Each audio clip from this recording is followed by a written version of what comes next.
Well, welcome everybody. It is a time for us to start talking about football and most importantly, some huge games this week in the context of European football. As you see, Adriano Del Monte is with me and I welcome him as my first ever guest on Cafe Better Sports.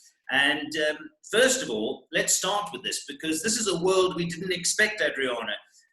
It's crazy what's happened. You're in Portugal reporting on it. Of course, there's action in Germany as well. But if I had told you this would happen last year, November, you would have put me in a straitjacket. Maybe so. Thank you for having me, of course, Neil. Very strange times. This is the first time that I've left my home in Italy, obviously prior to everything getting underway, which was in very early March. My last football match was the Clásico, Barça-Real Madrid, at the start of March, and, well, had the round of 16 Juventus-Lyon in Torino, and now find myself here in Lisbon covering the final eight of the Champions League. But tough times. We are here in Europe, though, starting to see some light at the end of the tunnel. But yeah, it has been a very long 6-month period thus far this year. Just broadening beyond the football context, you've always given us a few winners on Euroconnect. Probably the most important winner you gave us was with regards to COVID, because you were on really the forefront in Italy. And you kept saying on your Twitter account to the rest of the world, just don't take this lightly. And of course, South Africa has now gone past you with a double handful. Pleased to say, not so much in terms of death rate, which thankfully is staying reasonable. But you were right there. You knew exactly what was coming. And you were spot on, frankly. South Africa, unfortunately, the numbers of people who've got COVID are quite high. We're hoping to contain it. But yeah, it's a crazy beast.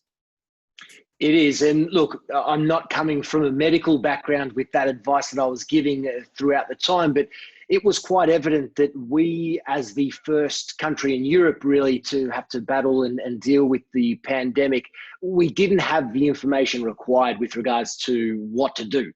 And once we put the basic plans in place, very quickly we started to see improvements. So, look, I was fortunate given my small platform and given the fact that I do work in TV broadcasts, that I was able to engage with a number of broadcasters in my home country of Australia, but also around the world. And my intention was solely just to, inform people and just educate them as best as I could from my experiences. And it's sad to have seen many countries around the world be 4 to 6 weeks after us, making the same mistakes that we had made 4 to 6 weeks prior. So, look, obviously, as I said, I'm very, very fortunate that the rules and restrictions were adhered to in Italy by the public. Of course, 60 million people in the country. We live in a very small country. We live on top of one another practically. So it was terrible. The numbers have been terrible, but we are very fortunate that we stuck together and as a result now have returned to some form of normality.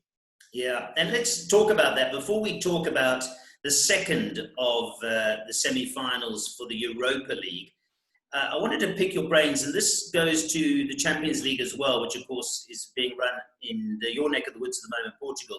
But in both Germany and Portugal, we've seen a unique set of circumstances. It's turned out to be not a Champions League or Europa League where it's a knockout. Well, it is, but it's just concertina. So you're all in one location, games coming thick and fast. And that animal has thrown up some, dare I say it, shock results. So we're seeing some of the real fancies exiting. I don't know whether we'll see that tonight, but there's no doubt that this has been a unique set of circumstances.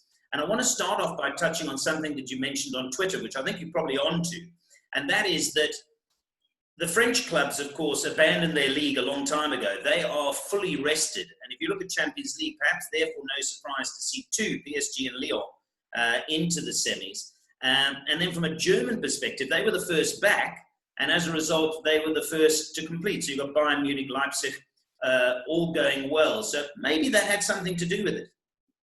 Well, we'll never know, but the thought behind all of this as we came into Lisbon was that perhaps those teams that actually had been playing, they will be better suited to this final eight format. But as you've touched on there, and as per my tweet, it's proven not to be the case at all. Now, whether that's a coincidence, again, we will never know. We'd need to see this format continue for many years to come, which I don't think it will, unfortunately, for those who have enjoyed it. But as it stands, you're right, 2 Germans and 2 French teams. It's the first time in history the two French sides have made the semi-finals of the UEFA Champions League. And of course, Ligue 1 have only ever had one winner, and that was 1992 when Marseille defeated AC Milan 1-0.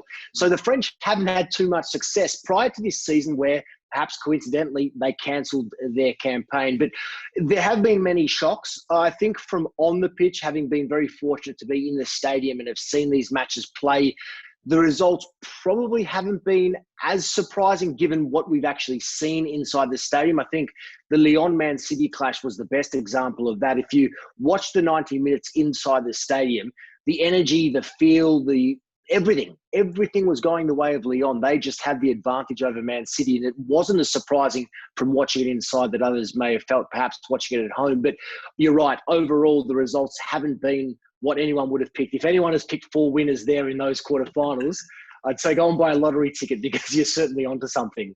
Yeah, absolutely. You're spot on. So we'll talk about that in due course, because I want to talk to you about the Champions League in another podcast. But on this particular one, let's talk about where we are with Inter and Shakhtar Donetsk tonight. First of all, looking back at an interesting result last night, I've got to say it didn't go completely against the way I thought.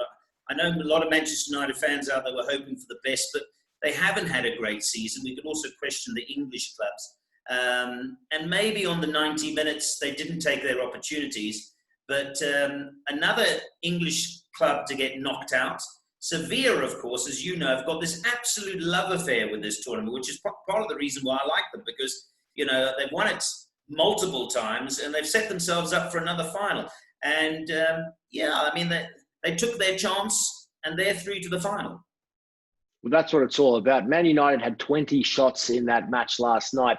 Sevilla, not so many, but the 2 goals in the end, the defining factor. And Sevilla go through now to a 6th Europa League / UEFA Cup final since 2006. And the 5 previous, they've won them all. So, look, Sevilla, it wasn't a surprise to me, the results. I don't think that Man United, while there have been a number of improvements, I think overall the season has been a positive one for United under Solskjaer, because, look, 12 months ago, 24 months ago, this was a United side that you wouldn't dare suggest would be in the semi-final of a European competition participating at this level. But they came up against a very well-experienced, particularly in this competition, Sevilla outfit, who, again, they've been here before and they're into another final, and they'll go in as, well, not favourites, but they'll certainly be favoured to win again, irrespective of whether it's Inter or Shakhtar. But I think a big wake-up call for Man United here, knowing that they will perhaps need to add to the depth in that squad if they are to be competitive in Europe next season. Of course, Europe next season for them will be the Champions League once again.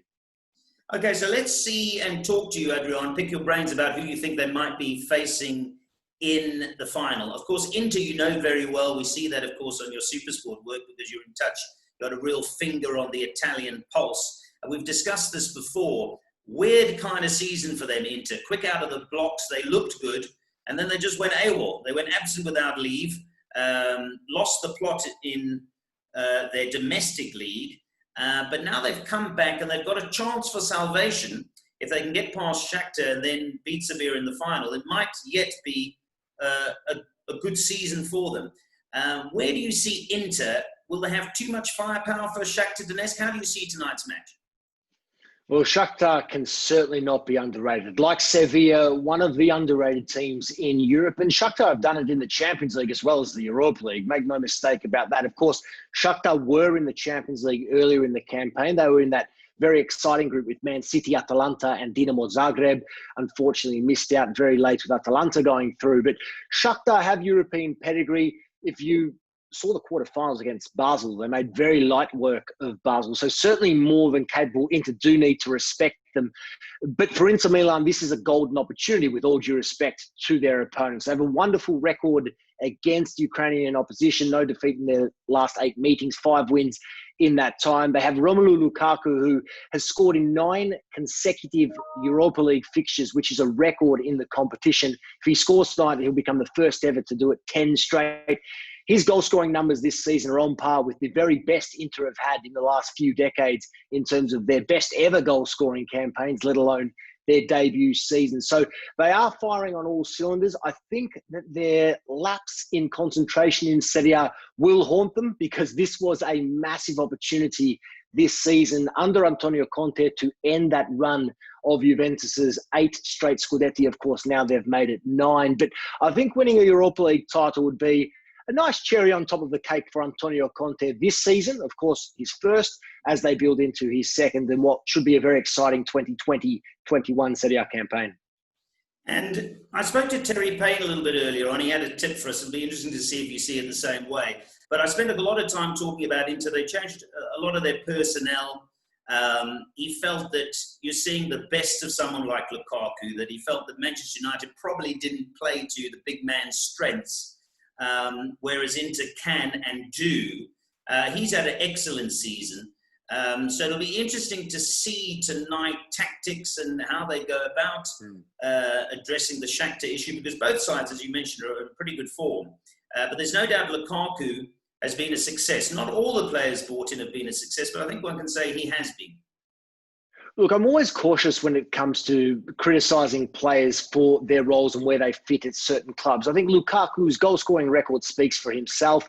There were many in the Premier League who suggested that perhaps a lot of those goals came against weaker opponents. But what he's found here at Inter in Antonio Conte's 3-5-2 system is, well, he's comfortable up top, and he's found a great partner in Lautaro Martinez, who he's been able to work with and feed off very well. And combined, they've produced a number of goals this season and led Inter to a number of wins. You really only need to see the fact that they share penalty duties to see how strong and close they are as a unit. They alternate with who takes a penalty one at a time, and they've really formed that strong bond up top. And now with the emergence or re-emergence of Alexis Sanchez, between the three of them, they really have found a strength together up top there. And they've been very consistent since the restart, where Inter, of course, only lost the one match, which in the end potentially cost them the Scudetto. But they have been very strong all season. Of course, no Alexis Sanchez tonight for Inter. He picked up a thigh strain in the recent match where, of course, they made it through to the semis. Touch and go to see if he's available for the final. But first things first, they need to get there. And Lukaku and Lautaro will have to be amongst the goals if they are to stand any chance of defeating Shakhtar tonight. So time for us to have a look at a prediction and see if we can find the value. What I've got is, as I mentioned, I spoke at length to Terry Paine today. He had some interesting thoughts about the Champions League semi-finals as well. But we've got Terry's Corner, and which is suitably named No Pain, No Gain. Something that Terry would know a little bit about. But yeah, so his take on it was, if we have a look at what he likes, I'm just going to move us around the corner so we can confirm what he likes. So Terry's tips, I'll shove them over him as a grocer. Can you see him there as a grocer? Yeah. So Terry's tips, Inter versus Shakhtar tonight. He reckons it's going to be a score draw in 90 minutes. But I must say, you know, having worked with Terry for a long time, it was less than a confident suggestion. He was oohing and ahhing a little bit. He did feel that Inter would progress beyond that. But, you know, with both sides having run together a string of unbeaten results, he's feeling that maybe the two sides might cancel each other out. But I said to him, if you're going to push into one corner, Inter or Shakhtar, he was marginally in Inter's camp. But as I say, I would guess from him, unlike with the Champions League where he's got some confidence selections, he felt that could be quite open. How do you see it? Would you agree with Terry? Do you think there'll be goals? I think there will be goals. Shakhtar play a very exciting brand of football. Junior Moraes up top. They've got a lot of attacking weapons. I think they will find a way through.